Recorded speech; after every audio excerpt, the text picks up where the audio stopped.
Енді тақта қараймыз. Енді біз әрмен қарай оқу материалын жариялау барысында бұрыш әдісі арқылы алдымызда тапсырма берілген, сол тапсырмамен жұмыс жасаймыз. Бұрыш әдісінде мына бұрышқа қараймыз, бұл зат есім бұрышы, мына бұрыш етістік бұрышы, келесі бұрыш сын есім бұрышы, келесі бұрыш сан есім бұрышы. Енді мына жердегі сөздерді аламыз да, қай бұрыштың сәйкес келеді, сол жерге барып орнымызға тұрамыз. Түсінікті ме? Жақсы, бірінші ақтан бастаймыз.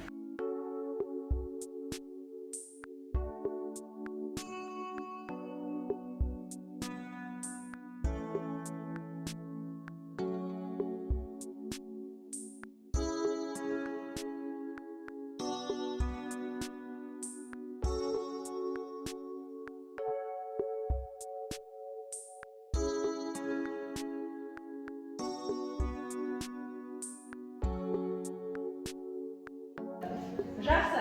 Ал енді әрқайсың өзінің сөздеріңді маған қай сөз табында жататын дәлелдейсіңдер? Оқи ғой?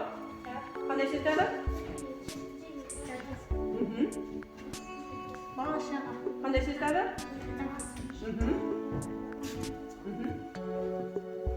Зат есім. Қаттырақ дауысын шығара ғой. Қандай сөз табы? Тамаша. Ақ етістік. Ақ етістік па? Балалар көзіне ішіп берейші. Ақ етістік па? Ажыл, ақ сынесің.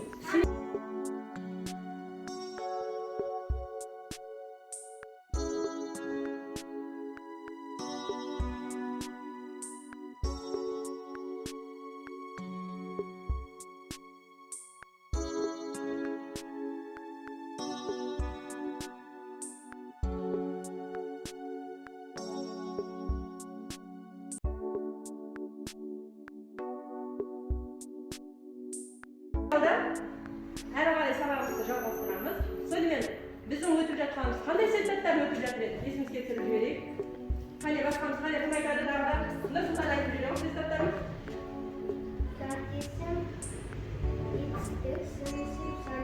Тамаша.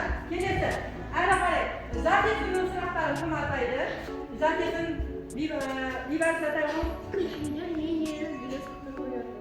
Жақсы.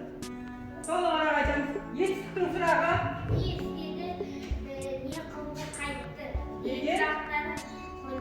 Жақсы, тамаша. Сын есімнің сұрақтары марған? Жақсы. Соңғы сан есімнің сұрақтары?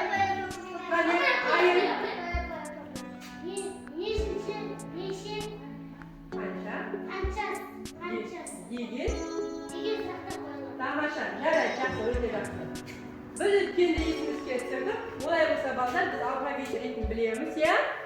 Алфавитте неше әріп бар еді? Әр алфавиттің өзінің орны бар, ерекше, иә? Сол орны бойынша біз қазір жақсы сөзді қол көтеріп табамыз.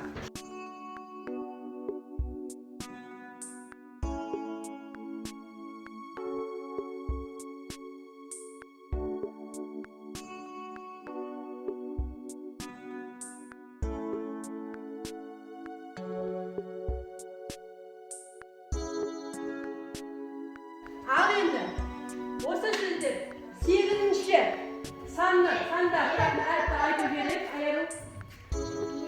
Дұрыс сауалдар? Тамаша.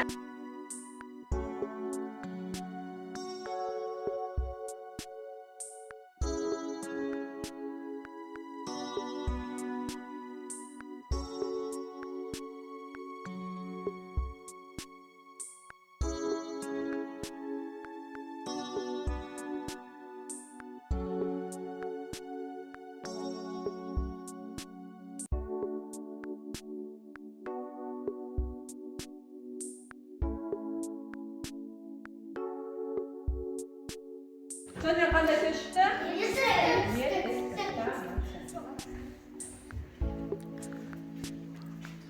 Міне, етістік деген сөз шықты. Етістікті енді олай болса есімізге түсіреміз. Сонымен, етістік бүгінгі біздің өтетін тақырыбымыз балдар. Етістік деп атайды, иә?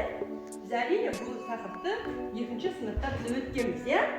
Бізде бүгін осы меңгермей қалған мақсатты сендерге толығырақ, әлде де толығырақ түсіндіру үшін бүгін мен осы тақырыпты сіздерге алып отырмын. Бүгінгі сабақтың мақсаты мәтін мазмұнын анықтауға бағытталған сұрақтарды қарастыру және жауап беру. Дара және күрделі зат есім, сын есім, сан есім етістіктерді анықтау.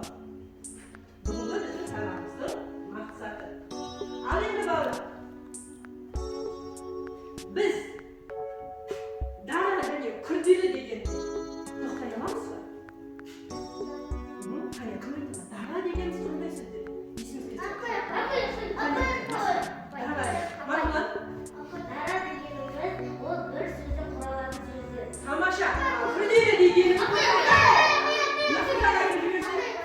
Күрделі дегеніміз ол екі немесе одан да көп сөзден тұрады. Тамаша. Екі не одан да көп сөздер. Жақсы. Bir мысалдан келтірейік, иә? Зат есімдегі мысал келтіре берсінші. Күрделі зат есім мысал. Күрделі зат есім. Әлихан? Кемпір болса, тамаша. Етістіктен бір сұрақ. Етістіктен күрделісін нәсібе. Күрделі етістік. Қане, күрделі етістік. Күрделі етістік. Күрделі етістік. Келе жатыр, тамаша. Келесі сын есімде, күрделі. Сын есім. Күрделі сын есім. Қане, қайдағы? Көкала, тамаша. Ал енді сан есімге, күрделі сан есімге. Жақсы. 13. Бұларға күрделі сан? Міне бұл сөздердің әлішесі де болыпты. Екі сөздер құралыпты. Тамаша. Кеттік.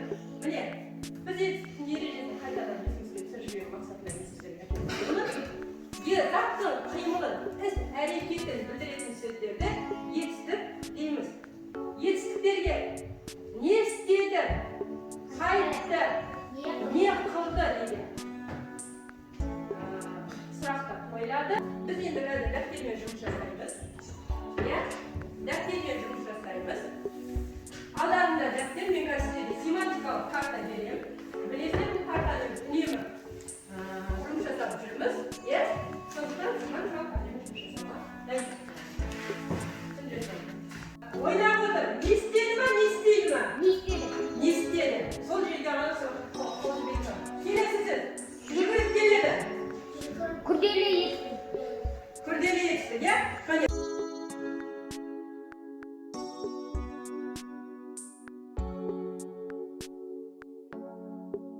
Ал балалар, келесі тапсырмаға назар аударамыз. Екінші тапсырма. Сұрақ белгінің орнына қандай сөз болады?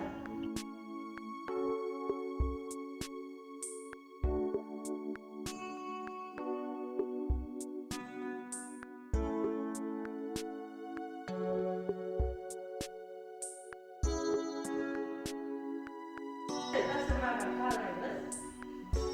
Суреттер деді қазір. Сол суретте салт дәстүр және әдебиет. Мына сабағымызда салт дәстүр туралы әңгімелескен Сүлейма. Сол салт дәстүріміздің бір түрі бізде міне. Бұл қандай салт дәстүр? Беске салу Беске салу рәсімі.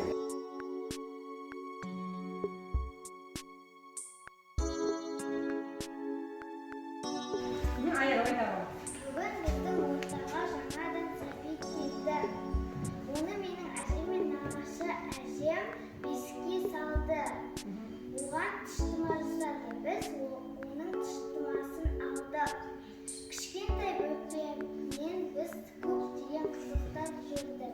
Тамаша.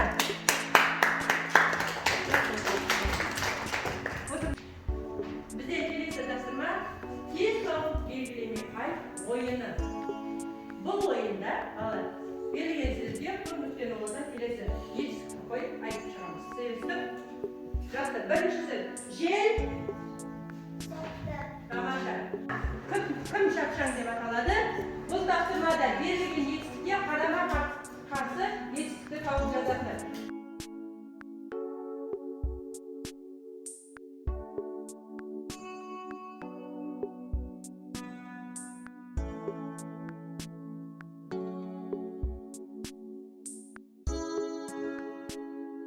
Аяру өте жақсы шапшаң орындапты қане. Аяру тамаша. Балалар, сонымен бүгінгі біз сабағымызды аяқтауға қалдық. Енді кері байланысты рефлексиямыздың тақырыбы менің сөзім деп аталады. Әркім өзінің сөзін бүгінгі сабақтан алған әсерін айтады, әрі қарай келесі оқушы жалғастырады. Кім айтады дейді? Жақсы, аяулы қасымды. Бүгін маған тапсырмалар сегіз сәтті синтметика карта тапсырмасы топ